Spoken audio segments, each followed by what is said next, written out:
Hey, before we get started, I just want to make sure everybody knows about the Yes and Improv Festival happening in Ann Arbor, Michigan, June 26th through 28th. Ryan and I will be there along with a stacked list of headliners, including many of your favorite performers from Dropout. They've got improvised Shakespeare, Anna Garcia and Friends, Holy Shit Improv, and the Yes Also All-Stars featuring favorite guests from this very podcast. There are showcase teams coming in from all over the country, plus workshops, special events, and more. Grab your tickets at yesandfest.com.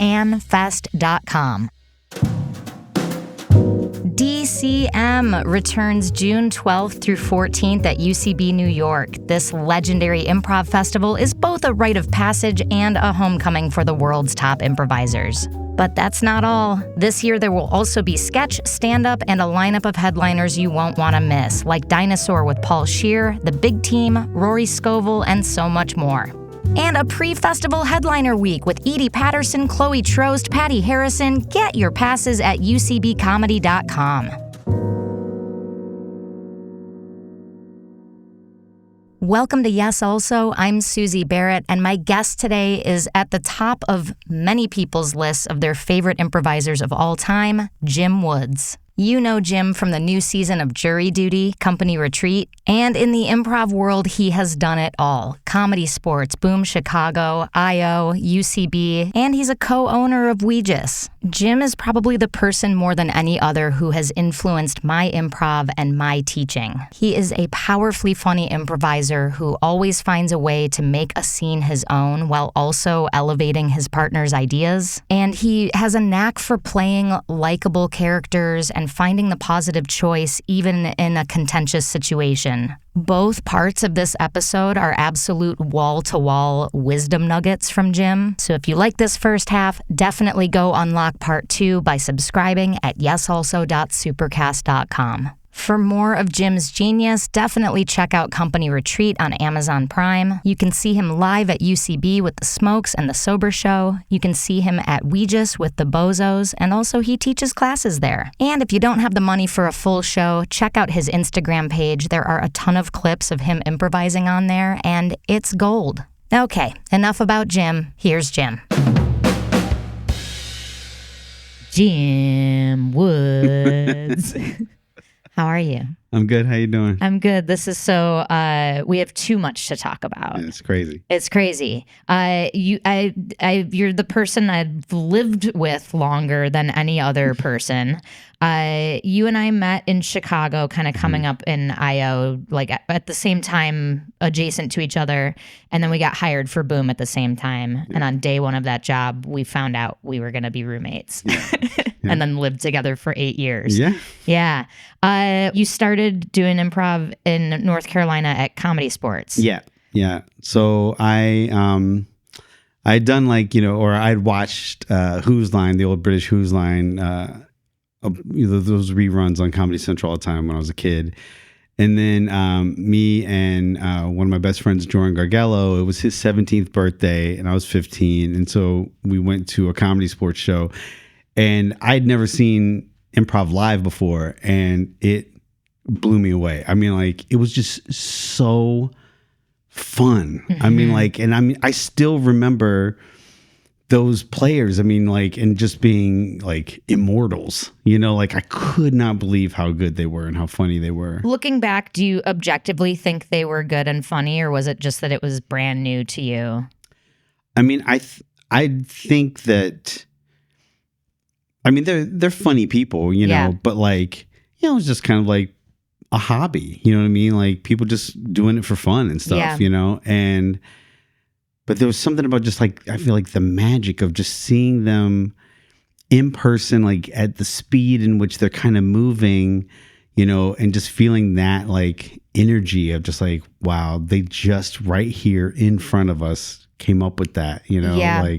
And we're a part of it. Yeah. And Comedy Sports also, their gimmicks work. They have the brown bag fouls and all that stuff. And it's a real polished show. Yeah.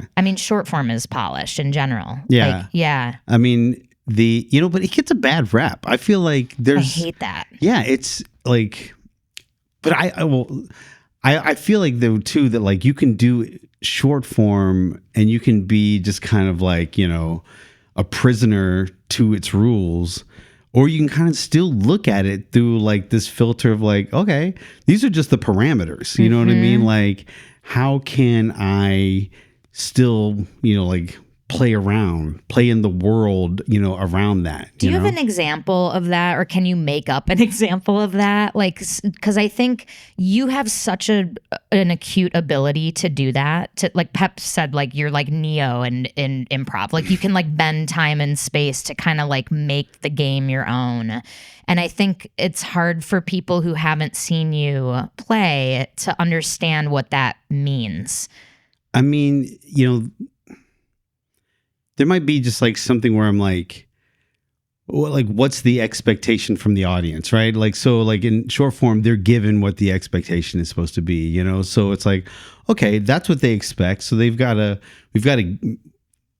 pay that off, right? So you got to, there's an agreement, If we say we're going to tell the story one word at a time, we have to fulfill that contract. Exactly, right? And at any point, it's like, oh, I feel like there's a moment that we can shift here, like whether it's comedically or it's just the trust is at a place with the audience that even they're like, oh, like what's next? You know what I mean? And it's like, what, fuck it. I'm gonna make a move. You know what I mean? And I'm just gonna try something that kind of, says like, don't worry, audience, I got you. You know what I mean?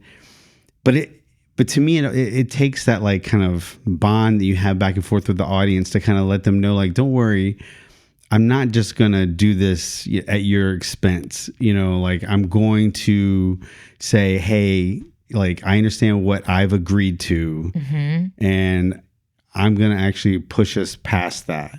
Or I'm going to say like, I know I agreed to that, but I'm not going to do it.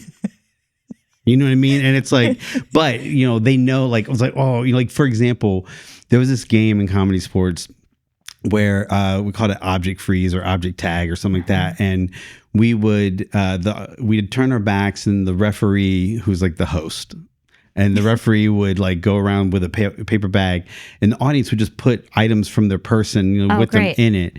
And then the ref would put it on a stool and blow the whistle and we'd turn around and we'd see it and we just have to come out and do jokes with it, you know? And you got a ding for everyone that got a laugh and a duck call for everyone that didn't. And you're using it, is it similar to props in Whose Line? So you're using it in a new way. Exactly. A banana is a phone. Right. So it's like, like, "Arr, matey," telescope. For the listeners, Jim took a Coke bottle and put it over his eye. I thought it was an eye patch. It was a telescope. And but pirates are the best astronomers. They really are. Out of one eye. Yeah. And I was like, you know what? I'm going to just walk up for the first item, let's say it was a lighter, and I come up and just go like, ladies and gentlemen of the jury, we'd like to show you the items of evidence. And I was like, Exhibit A, lighter. Show it, put it down. And it was like a, He's cheating. Yeah. Like, it ain't the funniest thing I've ever seen. I step back. And then everyone else is going out, jokes. And it ain't like I ain't got no lighter jokes, right? I got lighter jokes. I'm like, that's not what this bit is. I'm just going to wait until the next object. And then he blows the whistle. We all turn around and they go out, a set of keys or something. And I just go step back out and I'm like, ladies and gentlemen, Exhibit B, keys. Even less laughs. Yeah. Right? So then everyone else is running out there and like, doing like, here's your pilot speaking. If you look to your left and we fly over the Florida Keys, they're all like making like actual jokes. And I'm just sitting there, whoop, turn back around, wait for the next item, bring it out, pencil, whatever. And I step out, Exhibit C, pencil, silence, boo. I was like, It got to the point where they were booing so hard from the moment I started walking towards the stool. But they loved it, right? They loved that they were booing. They were having a blast booing me. And I stopped saying the things. I just would walk up and hold it up and show everyone, set it back down and go back and then just not do anything. Yeah. But it was like Like, just like, how can I play with the idea of what is the expectation, you know, but also letting the audience know, like, I'm not doing this at your expense. You're a part of it and you're in on it. Yeah. There's so much discipline in that bit. Like, you have to sit on all those jokes. You have to let everybody else be in the feeding frenzy and just only go out once per round. And you never know. This might not work. Well, and booing to a lot of performers is a sign that it doesn't work. Yes. And people are allergic to that, but not you. Well, like, are we going to tell the yodeling story? Yes. So we're doing this show. Boom, Chicago, 2003. And we're trying this game that just isn't working. And we're trying it, and it's allegedly the last time we're trying it. And it is 3 improvised songs in 3, a different genre for each song. And the third person is supposed to end their song by coming into the audience and singing it to the person who gave the suggestion. And you know who they are because the cast members who got the suggestions from those audience members will be sitting there next to them. So I have the suggestion of yodeling, and I put on just this stupid wig. Like a Swiss Miss braids wig, Yeah. And I go out there and I think, oh, you know what's going to be funny to this Dutch audience? If I just sing the Price is Right yodeling song of like where the climber's going up the mountain. So I just go out there with this handheld mic and the stupid wig, and I'm going, to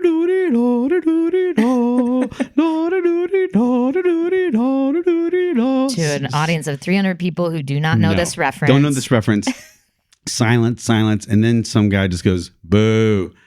And in my head, I thought, sir, little do you know that boo just bought you 5 more minutes of yodeling. And I just stayed up there, and it did not win them over. And then it got to the point where I was like, okay, well, I guess I just got to end this because, they're not getting on board. And not that it's their fault, but they're just not on board. So I'm like, well, I guess I'll just go down to the audience, to the audience members who gave the suggestion.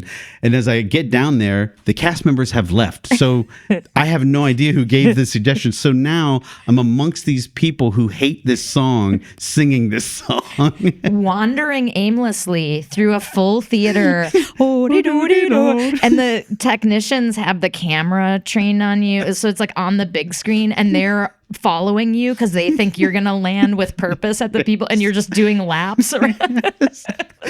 So funny and not for the right reasons. No. And Tech finally was like, you know what? He's done. Lights out. Cue sandstorm. Yeah. So, I mean, it's not like I'm batting 1,000 on these bits, but it does, like, it makes me be like, oh, but it still can work, right? It's still like, it builds my confidence to try it again. It's like, I survived, Well, and it should be said that you're also like really skilled at doing the games by the books. And like, it's interesting. You talked about like earning the trust of the audience and then taking them on this journey. Like how are you earning that trust? Is it like kind of the first big laugh you get, you feel like you have them, or like when in the show do you feel like you have them? Well, I guess it really depends on the kind of show it is, right? I mean, like if there is, like, for example, I love openings like for long form shows or whatever that are like, whether it's like monologues or a living room style where it's like a conversation, and the audience just gets to know me as me for a second. Mm-hmm. You know what I mean? So it's like, hey, this is just me. I'm willing to just be me for you guys. And I do think that right away kind of builds a little bit of trust with them. Yeah. But that also, like, I do feel that the way I kind of look at just kind of, I mean, I guess it's comedy in general, but like, improv specifically, is who is the person that is in the scene that I'm about to play, right? So like, where are they coming from? Like, what is their emotional state right at the beginning of this? Because if the audience can like relate to that moment, if they can relate to the vibe in which I'm setting this scene right away, then they're already kind of like at ease. They feel like they're in the room rather than watching, like, fish in an aquarium, So it's like, okay, all of a sudden I feel like I can kind of connect here on that level too. But it also, if it's organic improv, then it is like, I'm just picking up on like, I mean, I don't know if it's just like a lack of a better term, like a sixth sense kind of vibe of like, are they on board with this even before there are laughs? You know what I mean? When you say sixth sense, you're talking about the dead people in the room? I'm dead now. Oh, yeah. Shit. Spoiler alert. Spoiler. Yeah. Damn. But then like it is, there's just something about it that like, I don't know if you have this where you go and you do something and you're like, there was no laugh, but I know it's funny. Yeah. And I'm like, they just don't know it's funny yet. Yeah. And so I just got to do it again. Right. But it's not me, the improviser, is going to do it again. The character has to do it again. You know what I mean? It's like the moment that we start realizing, oh, it's not about what the improviser's move is. I know why the improviser's doing it, but what I need to know is why is the character doing it? Because the moment you know why the character's doing it, all of a sudden you're not playing game anymore. You're actually being led emotionally or like, empathically just to the next place, right? Yeah. Because we know what this character either wants or is scared they're gonna lose, or like whatever. Playing the hero aspect of it. Nobody's doing dumb behavior on purpose. There's a reason in their world why they think this is a good idea. Exactly. Or why they're trying. Or there's so many nuggets that I've like learned from you, even just from like being your roommate and talking about shows afterwards. Like we talk about so many shows. Hours and hours and hours that night, and then in the morning, just me coming into your room, me laying in bed and you pacing around and us like rehashing every moment of a show. Yes. Like some of my best memories. But like one of these nuggets that I've borrowed from you and it's infused my teaching and coaching is, I think this is even your wording for it. Like, give your character a real human being reason why they're doing something crazy, and it allows you to do the craziest things. Like, it doesn't matter how cartoonishly strange their behavior is, as long as there's a grounded reason why they're doing it. Yeah. Yeah. Who taught you that? Or how did you learn that? I mean, honestly, like, I've been doing improv. I started, like I said, in 91, and then in 2006, I took Besser's class. Mm-hmm. And this is post Boom Chicago. You've moved back to LA. Yes. Yeah. And I took Besser's class, and I had come up through IO in Chicago, and there wasn't really much talk of game of scene, I feel like I kind of feel like for Chicago style improv, game exists, but I feel like what it is that it's slower and looser, and it turns into theme. Mm-hmm. And so it's like, what's the theme of this scene is actually just a slowed down version of what the game of that scene was. Sorry, I don't want to interrupt. Yeah, sometimes too, it's like the game exists as the character's point of view or emotional state. And then what gets followed is, rather than that being the spine of like the subsequent scenes, like plot plays out. So it's like, then that grumpy character went on to start a business, and now we're seeing people at that business buy socks. And it's like, but the thing that was fun was him being grumpy. Yeah. Right. And then it'll often, the theme that was funny from that first scene will travel to that business, the sock business. And so then it's more like grumpy world that this character has kind of projected upon, everything is how I feel like it kind of goes. But they never really used that word game of scene. Like the closest was probably Miles. And, so then when I got to UCB, I never really used that phrase. And so like, even like when I auditioned for Herald Team, Colton Dunn like was giving me a ride to the theater and explained what game was to me on the ride there. It's wild. And so he's like, hey man, don't worry about all that, character and relationship shit. He's like, it's about game of scene. You got to pull what was unusual from the opening and let that be your initiation and your point of view. That's your game. Make it happen again. I was like, okay. So cramming for a test. Yeah, just on the ride over. Yeah. And so it did that. And then, get put on the team, and then Seth Morris, who was the AD, was like, I want you to take a class. I want you to take Besser's class. And it's the best improv class I ever took. And it wasn't the funnest, but it was the best. It wasn't my favorite, but it was the best. And he put into words the way my brain already worked. And up to that point, if you had asked me, how do you do it? I'd be like, and I was honest, like, you know what? Honestly, I close my eyes and swing for the fences and thank God I'm funny. But then once I started like seeing like what game was and like how it, worked and the mechanics, I was like, oh, my brain is already doing that.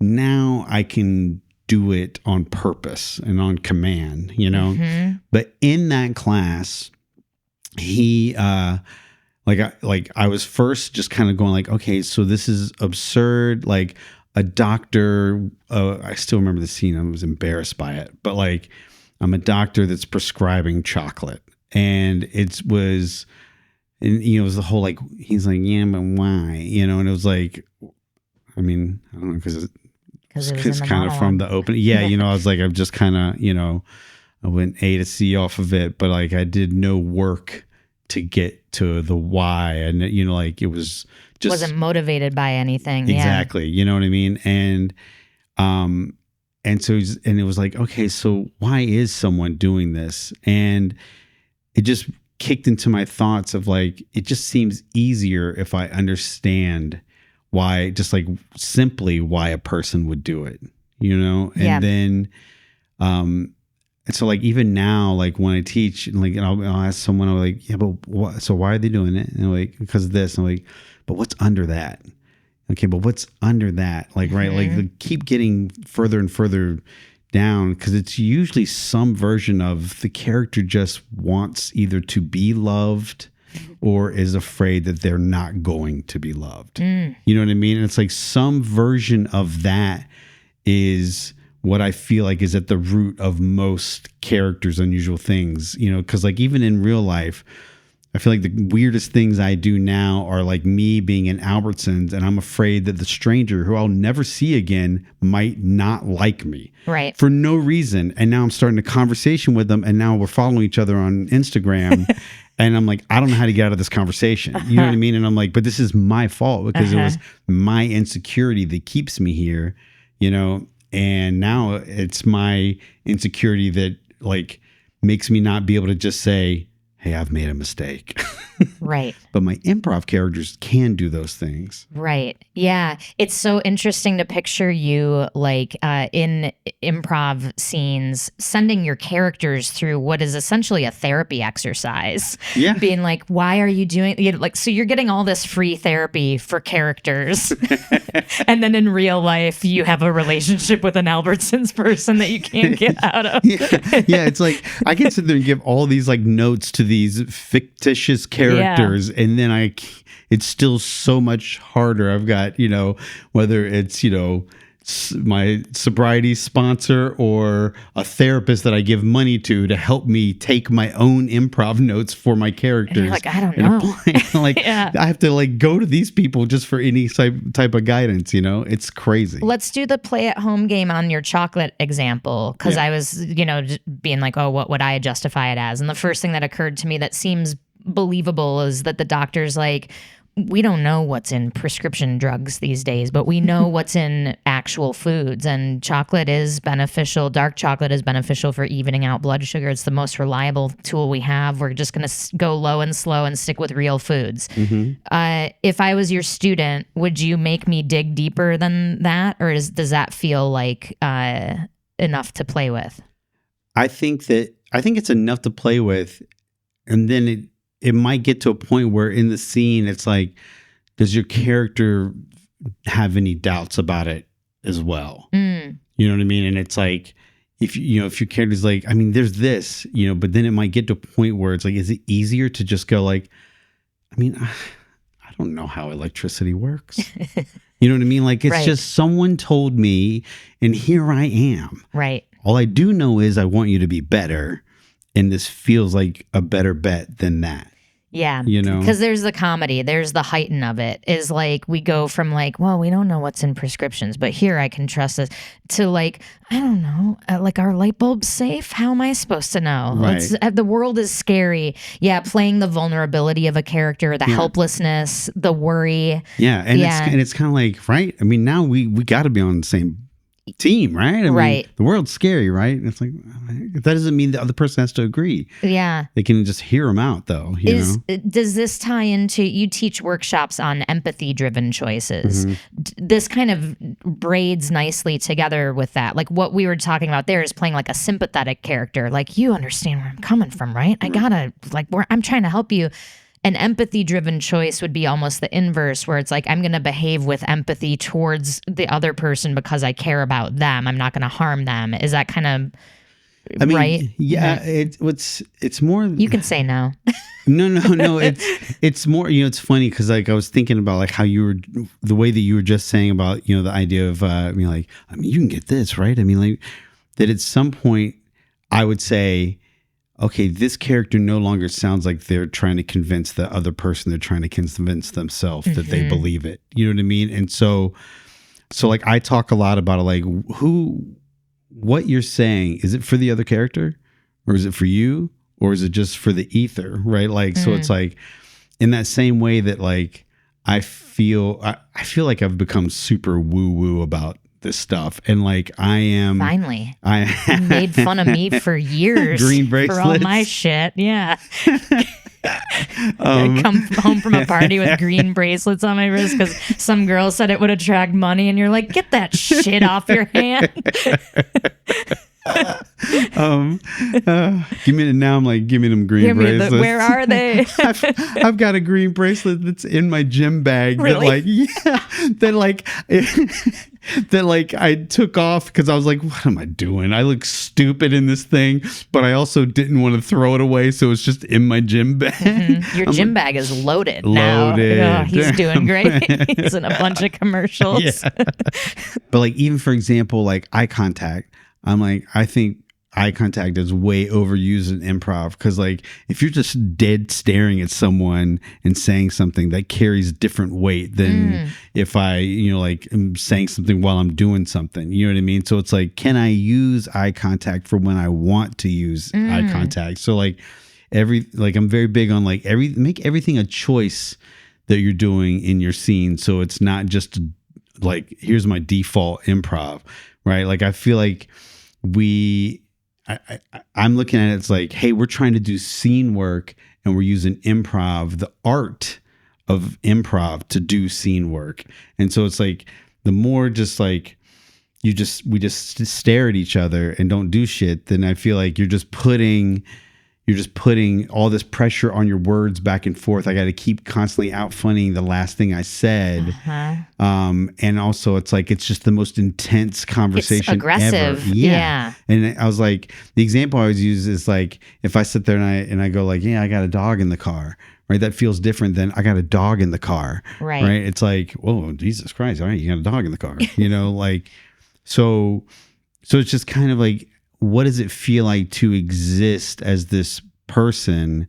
And so with like the empathy, where it really was born out of was, I got tired of watching improvisers doing what they think they're supposed to be doing. And that like everyone's trying so hard to get it right that we're losing the fun out of why we even are up here, and we stop being able to actually like react. Like our hearing gets bad because like we can't we're so fixated on getting it right, or afraid of getting a note, or thinking that when the audience is quiet, that means they're not happy. But they never told us that. We told ourselves that, and that it's a prison that we play in, and that like, can we just, can we exist? Something I find myself saying a lot is, I know you know how to play from a point of view, but can you exist from a point of view? Yeah. And so like the empathy thing kind of was born out of, I know you know all the rules. Now, can we just let that sit in our heads while we try to be human beings caught up in this improv scene? Because the characters, and this sounds so pretentious, but the characters don't know they're in an improv scene. Yeah. Right. And they don't know they're playing an improv game. And that we get to, for a second, be in that world. There's a whole lifespan on either side of that scene. And we get to be in it for a brief amount of time. So can we efficiently, not quickly, efficiently embody as much of that as we can to make our scene easier? Right.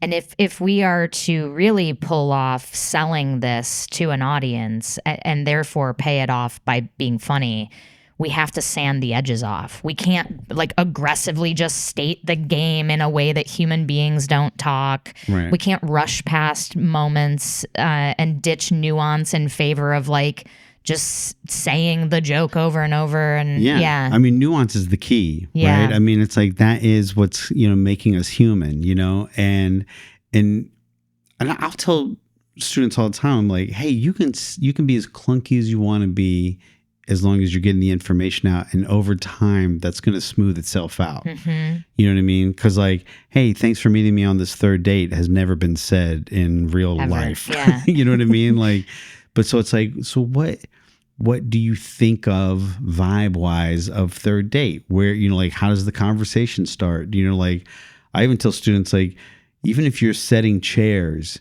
you can, as you're walking to the back line to grab those chairs, already be going like, oh my God, this place is so nice. I mean, like, Yep. It's so like, I didn't expect, as I'm setting it down as if this has already happened and I'm just walking there. But like, it's like whatever that edit is called in movies where the audio happens. The overlap. Yeah. I'm a big fan of those kinds of transitions in improv, or that kind of, speak while you're setting it up. We forgive you. We the game doesn't have to become them being like, wow, we had to put our own chairs out in the restaurant. Fuck you. You want to play that? Yeah. Why? Play the scene. Yeah. Everybody forgives you. It's magic to the audience. It smooths it over. It's so magic to the audience. Yeah. Like, they're like, you actually doing that, like setting while talking, like they're like, whoa, wait, what? Yeah. Like, and it's so confident because it's like, oh, they're just casually setting these chairs for themselves. And by the time their butts are in the seat, we have all the exposition out and we are in this scene. They've like gently landed us there. Yeah, it's cool. Yeah. It's interesting when you were talking about Besser putting words to what you were already doing. I'm behind you in my improv journey, and boy, could I feel it at Boom. I was like, man, sometimes I'm funny in shows and sometimes it's a goose egg, and I don't know how to. Goose eggs were very rare. Well, thank you. Yeah. But it's like my correction for that was I'm going to do all the things I can do to make, like, I'm going to get really good at my intros and like the memorizing my lines and all the things that I can control. I'm going to work the shit out of, because improv is a mystery to me. And I don't know why sometimes it's funny and sometimes it's not. As Danny said in an intro on one of our tour shows at the top of a show. And it's improv. So sometimes it's funny and sometimes it's not. We're backstage going, no, don't sell it out like that. Rest in peace, Danny. We love you. But like when it worked, it was great. I didn't have the cheat code or like the Rosetta Stone for that. And I knew that you like always did. And it's interesting. Like I had the same experience with UCB where I was like, okay, now this is a method to the madness and it gives me a higher success rate. But you gave me advice at Boom one time. We were doing that the game Crosstalk, which is like, for the listeners, it was a political talking heads show. Each of us would get a suggestion of something, a fictional character, a time period in history, a person from pop culture, and whatever. And we would run backstage and prop up as these people, and then we would do like a political talk show guided by a host as these 4 characters. It was super fun when it worked. And yours always worked, and you always got huge laughs, everything you said. And I was like, how is Jim doing it? And I remember asking you after a show one time, like, why didn't my whatever work? And you were like, you had it. But then you were like, you got to laugh on your first thing, like on your character game. You got to laugh. I was like, yeah. And then the rest of the time I didn't get laughs. You were like, all you had to do was do that again. And you didn't. You dropped it and did other shit. I was like, yeah, I was trying to find other ways to surprise them. You were like, just do the same thing over and over. I was like, the same thing? You're like, that's what I'm doing. And then I paid attention the next time. And do you remember you like played the Joker? You like painted the lipstick on your face, and I can't remember what it was, but every answer of yours used the same catchphrase at the top, even if it didn't fit with what you were about to say. You want to know how I got these fill in the blanks? There we go. Yeah. You want to know how I got these scars? Yeah. So it was introduce the character before we ever got a topic with, you want to know how I got these scars? And then just, whatever. And then the first time that I'm actually playing the game with whatever the topic was that the audience gave. What do you think about the war in Iraq? Yeah. Want to know how I got these weapons of mass destruction, whatever that is, then it's just there. Then they're already in my hand. Mm-hmm. And now they already are at ease because they oh, okay. Yeah. We said now, and because the audience, they're not dummies. They pick up on pattern, and for me, that's another thing too, of trying to demystify the word game of it's just a pattern. Yeah. You know what I mean? And there are different ingredients to what can be in that pattern, whether it's unusual behavior, plus justification equals, whatever. There can be different ingredients or whatever, but it is basically that game was state my character game and then just play it every time. Yeah. It was such a mind blower for me because in my mind, counterintuitively, I was like, well, but they don't want to see the same exact thing. You got to surprise them. It's like, no, stay enough on the ball that you're hitting the ball. And then if you want to hit it in a different way each time, then you do that. But you got to connect with the ball. That's the first instruction. Yeah. And it's wild that I didn't see it then, and it's it seems so dumb and simple now. But I bet it would make sense to a stand-up or sketch writer right away, but we were improvisers, so it was there's that part in our brain that feels like we're cheating if I do the same thing again. You know what I mean? And yeah, I've got to discover it and I've got to make it up in the moment. Right. It's well, you still are. Yeah. Just start with the pattern that you made and now spin on that. Yeah. You're basically playing your own short form game from within inside the short form game. Right. Honestly, playing game in just a long form scene is basically how quickly can we invent a short form game. Right. Here are the rules. I've said to the audience, whenever this happens, this will happen, and we're going to keep finding ways to do it again. Right. You're just burying that vegetable inside of the mac and cheese. Exactly. You're doing it from within the scene. Yeah, exactly. Hey, every time this guy's wife gets brought up, he is crying but is acting like he doesn't cry. Yeah. That's the game we're playing. Yeah. That actually it's pretty funny that we just got to come up with why he's crying. Yeah. I'm not crying. Right. You're still your eyes are actively. Let's talk about anything else. Okay. I'm sorry. You said it about anything else, but I can't remember what I brought up that made you. Was it when I said Pamela? My wife. Okay. But now you really do look upset. I'm not. Okay, well, let's talk about something else. It's so hot in here. So your eyes are sweating. My eyes are sweating. Anyone who's desperately trying to cover up anything is funny to me. Funny. It's so funny. Yeah. But like, for example, though, there might be like something like that.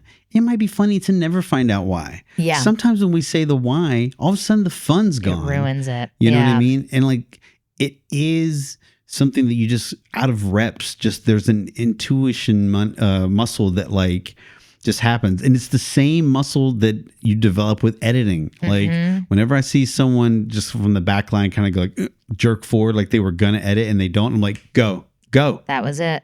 You were right. And, but it's the same type thing. Right. And it really is reps. And I got to say that like doing comedy sports for 8 years in North Carolina before moving to Chicago, like we didn't really know what we were doing. You know what I mean? We basically had like a handbook of like games, and so it was trial by fire. You were teaching them to yourselves out of the handbook? Yeah, they would have like a national tournament. And like, I mean, so by the time I got there were, a slew of games.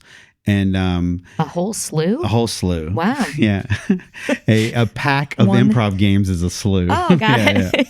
Yeah. But like but there would be a national tournament every year, and there would always be this new games workshop. And they had a whole theme song, the New Games Workshop. Mike Rock will be there. He was like this legend. But anyways, and they would come back with these new games, teach us these new games, and then so our games would kind of grow in that way. And we'd maybe come up with some of our own or whatever. But it was just, it was just like a dude working construction who had his own construction company was our, quote unquote AD. Like, not that we even had artistic director as a title there. You know what I mean? Some other, guy who, worked in finance, made the lineups for the shows. You know what I mean? It's like, it's just people just like with like jobs. It's awesome. So that trial by fire was, we got notes after each show, but it was also like, what's the audience liking, And that idea of, I say to students all the time that I'm like, yeah, but didn't you hear us laugh? That means we just told you we like it. I talk about the conversation that you're having with the audience, because I feel like your characters are having a conversation, the improvisers are having a conversation, and then the improvisers are having a conversation with the audience too. And every time they laugh, they're saying, hey, we like that. So if they laugh, even if I don't know why they're laughing yet, usually I do, but sometimes I don't, I know one thing, I'm going to do it at least one more time. Try to figure it out. Yeah. How often are you, let's say, this is a question that's come up before with students. Like, let's say you initiate a premise from an opening and you have like a clear idea of what the unusual thing is or whatever. You initiate that, and then the audience laughs at something else once that unusual thing has already been established. How often are you abandoning that original unusual thing to chase down the new unusual thing the audience is paying off versus stick to your guns and just stick in that game? It really just is moment to moment, because I'll sit there in that moment and be like, this might be funnier than what I have, and if it is, I might just be like, fuck it and go with it.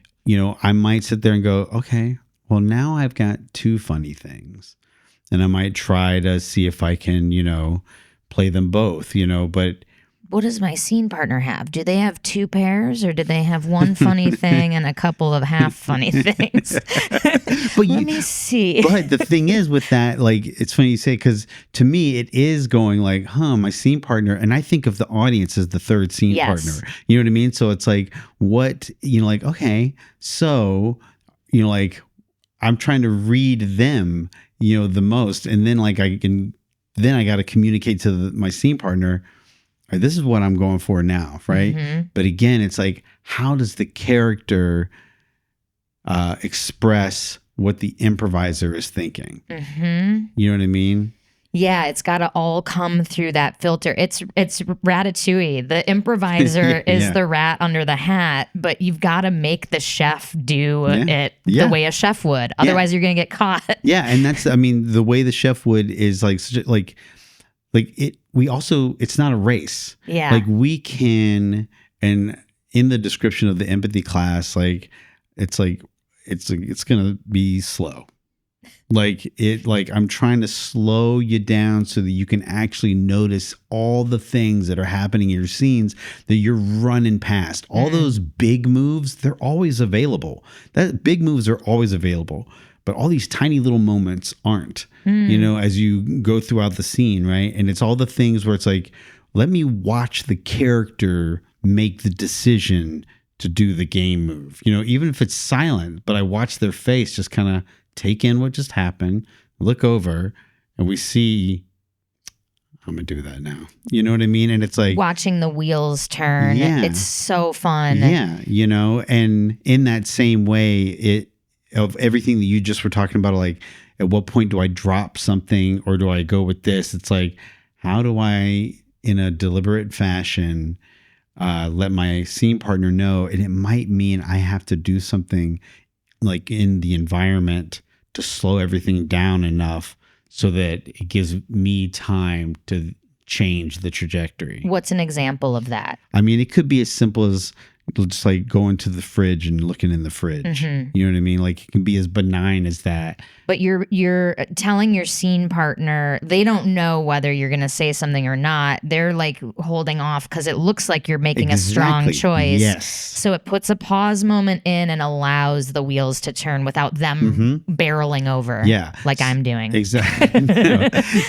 They sit there and they like, because I have students say all the time, like, how do we then, when we're out in the wild, play at a slower pace when everyone is around you? I'm like, well, don't try to control how anyone else is playing. But if you move like at a deliberate pace and do things on purpose, it will naturally kind of slow things down because of, just like you said, it looks like you've got something. And in reality, I'm just going to look in the fridge to let what you just said hit me and me come up with a response back. And no one's going home being like, I don't know, honey, that was pretty funny, but I'm pretty sure that guy was thinking of what to say when he went to the fridge, like they're just engaged. They're like, whoa, what's happening? Like, yeah. You know what I mean? That couple sucks. I don't know, honey.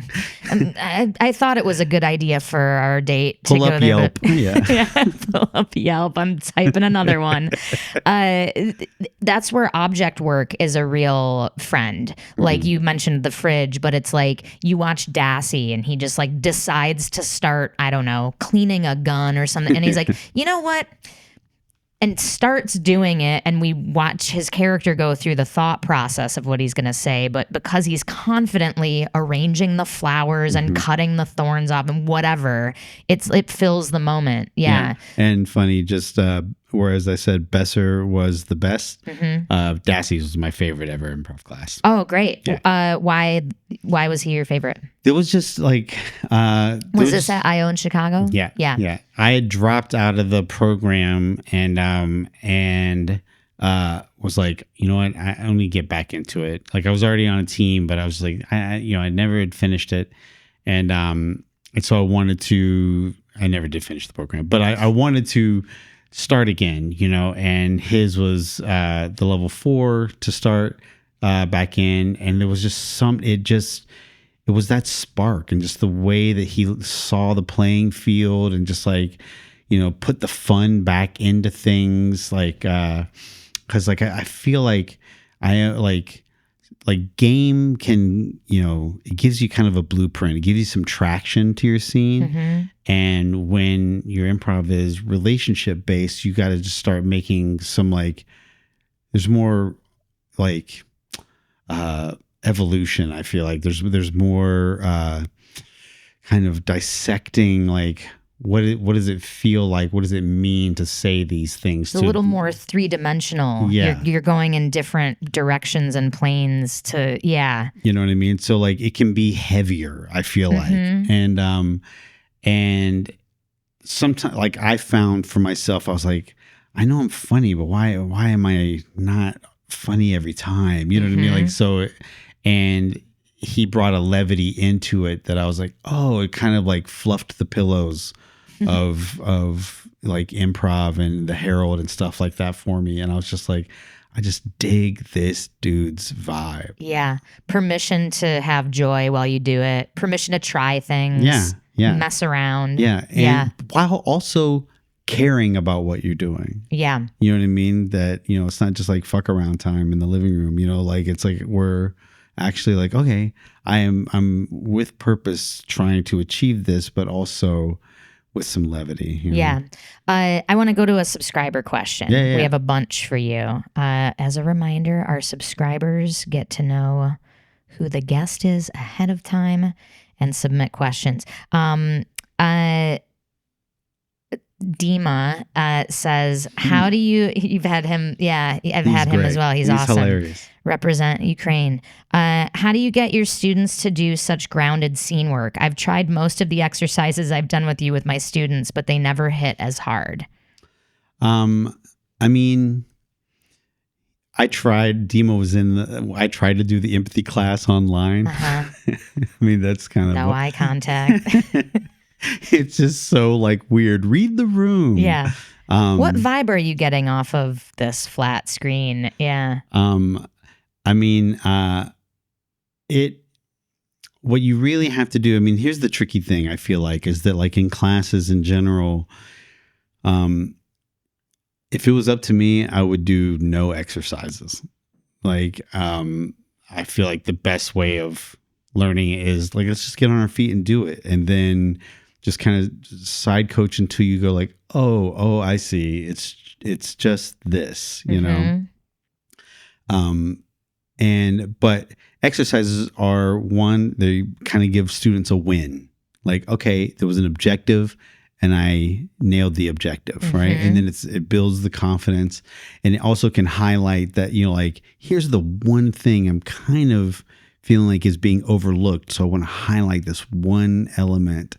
And an exercise can do that. You know? It takes away the extra noise and focuses on, instead of any option is available, we're going to go and try on this option. Exactly. Yeah. Exactly. And so what I find that like, so in some ways, if an exercise doesn't hit right away in the class, it can be a slog because people sometimes they'll only see what they've seen. It's the same way of like, I can't give a lot of examples of how to do stuff because then people will just do versions of the example, which is understandable. But then also, as soon as the first scene or the first, exercise goes well, everyone does examples of that or versions of that, and it makes sense, you've learned, oh, that's what it is. Okay, got it, So in some ways, Dima, I find that it's more about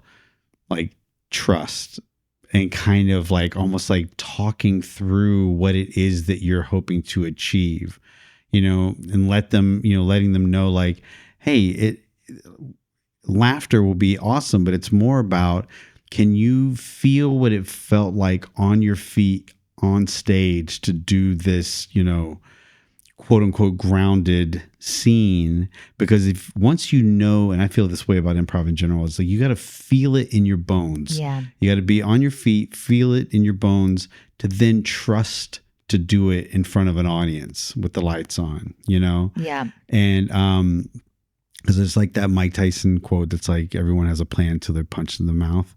And it's kind of like that. It's like, I got to come in with this, and I got to trust the plan, right? Because I'm going to get punched in the mouth because it might be silence, but that doesn't mean they're not into it or I'm wrong. It's just how am I perceiving this information? And so I find that when it comes to like slower, grounded scenes, they come in with an expectation of quick moving exercises that, highlight certain things with a high success rate to get laughs. So sometimes it just takes like, this is the objective and this is what we're shooting for. That's something like, as a teacher, I often frame it as like, we're not here to do perfect scenes or even funny scenes necessarily. We're here to try out different elements in the sandbox and like feel what it's like to use a shovel and feel what shape this bucket makes and whatever. So like, as long as you're experimenting with those isolated skills, it's a win, and we don't have to think of it as like it wasn't a good scene because we never got to the reason why, or we never got a laugh or whatever. It's like we're trying on fucking pairs of shoes, and yeah. And in that too, like just like even if it doesn't go well, it's like, it's okay. But no, we know like what it felt like to make that choice. That doesn't mean you're not going to make it again. It means actually you're going to be more confident to try it again, but with either more confidence or a different take. You know what I mean? Like, it's like people are like, afraid of, bad shows. And to me, the only like the worst version of a bad show is because I was selfish. You know what I mean? Like, but even then I can still go, you were being fucking selfish, dude. Like I've learned my lesson, unfortunately, at the expense of, me. Yeah, you. But like that kind of, but seriously, you know what I mean? Like, and now I've learned from that, but everything, like every little scene that doesn't go exactly how I was hoping it would go, or exercise or whatever, actually arms me for the next scene or show. Yeah, I love that. It's like an analogy would be like, the fact that we can crumple up a piece of paper and get it into a wastebasket from across the room is a miracle to me. It's like, it's like what math equation is my muscle memory doing in order to make that happen that I'm not even thinking about anymore? I would never be able to do that if I hadn't thrown a million air balls over the course of my life and like tuned that machinery to just be able to do it now every time. Swish every time now. But yeah, it's that. It's like, it's the riding a bike analogy. You have to be bad. You have to try on the stuff. You have to calibrate. Let's do another one. I like, the Dima follows up by saying, do you know there is a form named after you? Do you know this? He said, it's called the gym. It's modeled after your exercise where a customer-facing person has to refuse weird requests from customers. Oh, yeah. I don't know that exercise. So what I do is the first round, I just make it Starbucks. And it's one person is on one side of the stage and they work at Starbucks. And then I'll have like 2 or 3 people on the other side of the stage. And they're all coming in for the object that the audience gives, and it's something Starbucks doesn't provide. So if it was horseshoes, so you're all coming in for horseshoes, and every person is coming in for the same. Yeah. But it's, and the point of it is, can you come in with a point of view and play? Because who cares if they have the horseshoe or not? Right? Like, it's more like, and the reason I said on either side of the stage is so they have a big playing area in the middle. Like, have fun in the Starbucks from your character's point of view. Like, who gives a shit about the horseshoe? Right? Like, but when they say no, can you hear them say no? And, I have to tell them, where it's not? In the back. It's, it's not in their car. They don't have it. Right? Like, can you hear them say no? And then just have fun playing around it from your point of view, and then leave when you feel it's time to leave. And then the next person has their own take. And I can't give whenever I give examples, they all do versions of it. Right. But it's like, just come in and have fun. Yeah. And that the Starbucks employee wants nothing more than to help them, but they can't. Right? They're not trying to shut them down. And as they keep coming in, to not go like, let me guess, you're here for the horseshoe. Like, right. Where's the fun? You're shutting down the fun. You know what I mean? It's like, it gives... Yeah, don't be confrontational. Don't be mean or aggressive. Yes. It's like, you're not going to believe this. You're the 4th person who asked. I don't have them. Yeah, and it just... God, I wish I did. Because it gives the illusion of momentum. You're never going to actually give it to them.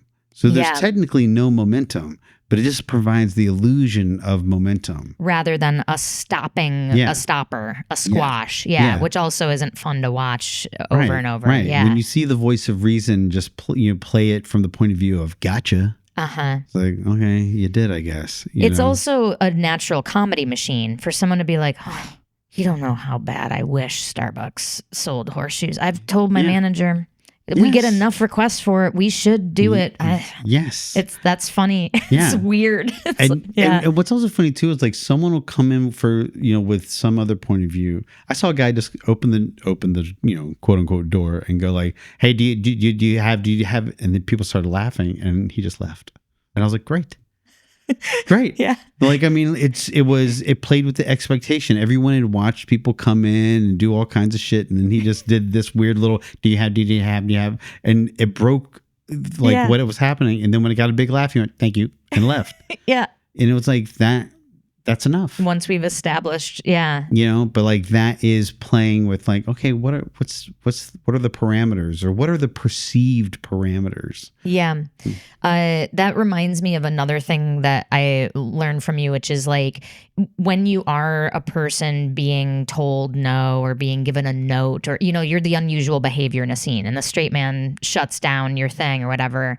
Take the note as the person and try your best to do it, and you're a master at that. So someone will be like, hey man, can you not sing along to your music? Oh, I'm so sorry. Yeah, of course that would bother you. Yeah. Got it. Note taken. And now you're dancing to it, or whatever the next iteration is. Yeah. Or mouthing the song when it's more real big. Yeah. Sorry, is that bothering you? Yeah. My God, was I singing and I don't know it? No, you weren't. Oh, so we're fine? No, you weren't. Yeah. But like, I like, because I want nothing more than to give you what you want. I don't want to fight. Yeah. And if someone says don't push the button and you just push the button, what's fun or funny about that? It's just someone being a dick or ignorant or stupid. Yeah. And that's not comedy. But there's a lot of comedy in the button never gets pushed, but the person wants to. Or they're trying so hard not to touch it that now they're like, I better build a cage around it so that I'm sure I don't brush it by accident. Yeah. It's like, to me, it's all about like, it's not about your character getting your way. It's about them struggling while they don't. Like that is where the funny is. The struggle, not actually winning. For part 2 of this episode, go to yesalso.supercast.com. If you like this podcast and you want double the content, head over to yesalso.supercast.com and subscribe. You can also help us out for free by subscribing to us on YouTube and talking us up to your improv communities. If you have a question that you'd like us to answer in one of our Q&A episodes, or a topic that you think would make a great bonus episode, put it in a 5-star review. If you're a theater who would like to host us for a live recording and improv show, let us know at yesalsopod@gmail.com. A very special thanks to our producer, Ryan Rosenberg, audio and video editor, Brian Kessler, and Britt, Faye, who does our marketing. Thanks for listening, and we will see you next week. No, we won't, Susie. That's not how podcasts work. They won't even see us. They will listen to us. So it's actually the opposite of both things you said. Thanks for listening, and you will listen to us next week. Maybe. We don't know.